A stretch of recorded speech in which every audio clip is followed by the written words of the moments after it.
Mama gülü məhlələrine bax.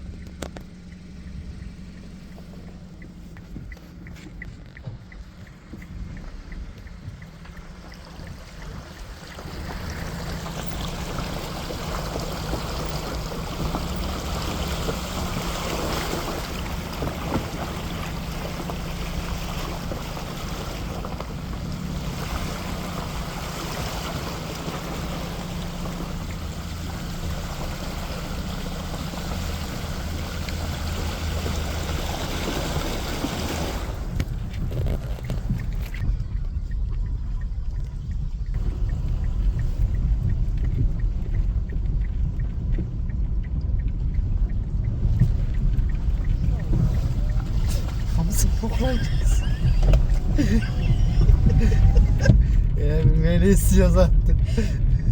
Ben sen de gedinler. Covid'de peşman. Görsen olanda yoktu. Bu da çok dəhşət. Dəhşət ya, dəhşət. Hayır, biz taraflar şükürlü de şu taraflar gelip görərsən də indi. Neçə gündür düzəsin çıxmır, ağlayıram.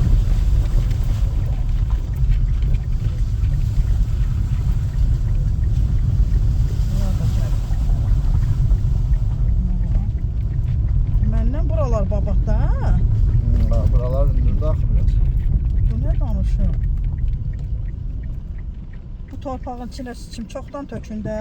Nə ola bu torpağın nömrəsi mənə versinlər. O xeyri nədir ki? Güya onun xeyri nədir ki? Bunu Qismət. mama su səviyyəsi deyilən bir şey var. Yəni bunu sən neynəsən? Buna çatıb daşır torpağı. Hədəfsə da o mümkün olan deyil. Gələ buradan keçirsə. Sızdı altından. Ya buradan bir damcı keçdisə vəssalam. O deyil, nə var? Gələ buna amma millətə bax. Bizdə vəziyyət çox pisdir, Millətə qismət. bax. Nə ola sabah gələk torpaq alaq, Yaxşı, torpaq tamam, töküm ya. öyümün qabağına. Yaxşı, yaxşı. Səhər gəlib şey eləyər. Millət hamı çöldə Tamam, diyor. tamam. Yavaş ağa, burada Buranı bağlamaq olmaz. şey elədim ben, Bağlama girdim. olmaz.